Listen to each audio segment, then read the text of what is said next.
कल की डेट है 26 नवंबर। 26 नवंबर को हम सभी 26/11 के रूप से जानते हैं, 2008 के इंसिडेंट के बाद से ही। लेकिन 26 नवंबर को ही 1949 में भारत का कॉन्स्टिट्यूशन बनकर के तैयार हुआ था। कुछ नोन फैक्ट जो हम सभी जानते हैं, जैसे कि ये दुनिया का सबसे लेंथीएस्ट कॉन्स्टिट्यूशन है, जिसके मेकिंग में 2 साल 11 महीने 18 दिन लगे थे। और इसके बाद ये कॉन्स्टिट्यूशन बनकर के तैयार हुआ था, जो 22 पार्ट्स में 8 स्केड्यूल्स में 395 आर्टिकल्स के अंदर बना था ओरिजिनली। इसके मेकिंग में 22 कमिटीज गठित की गई थी, जिसमें सबसे इंपॉर्टेंट कमिटी थी ड्राफ्टिंग कमेटी, जिसके हेड थे डॉक्टर भीमराव अंबेडकर। इसी की वजह से उन्हें फादर ऑफ इंडियन कॉन्स्टिट्यूशन भी कहा जाता है।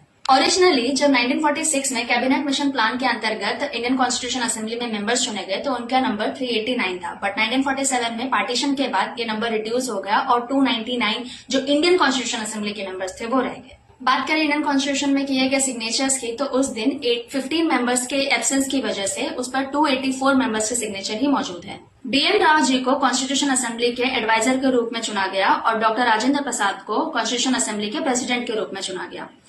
शुरुआती कुछ दिनों में डॉक्टर सच्चिदानंद सिन्हा जी को सम्मान के रूप में यह स्थान दिया गया था। Originally Indian constitution handwritten यानी कैलीग्राफिक है, ना कि प्रिंटेड या टाइप्ड है, जो कि प्रेम बिहारी नरेंद्र रायजादा जी के द्वारा किया गया है अंग्रेजी भाषा में, और हिंदी में ये बसंत कृष्ण वैद्य जी के द्वारा लिखा गया है। कॉन्स्टिट्यूशन के पन्नों पर की गई चित्रकारी यानी इलस्ट्रेशंस करने के लिए आचार्य नंदलाल बोस और उनकी टीम शांति निकेतन से आई थी। US, UK, Australia, south Africa, France, Germany, Japan, Canada, USSR, इन सभी कंट्रीज के कॉन्स्टिट्यूशन को पढ़ा गया, रिव्यू किया गया और बेहतरीन प्रोविजंस को अपने कॉन्स्टिट्यूशन में इंक्लूड किया गया। इसके अलावा और 60 कंट्रीज के कॉन्स्टिट्यूशन को पढ़ा गया था। इसी की वजह से भारत के कॉन्स्टिट्यूशन को बोरोड कॉन्स्टिट्यूशन भी कहा जाता है।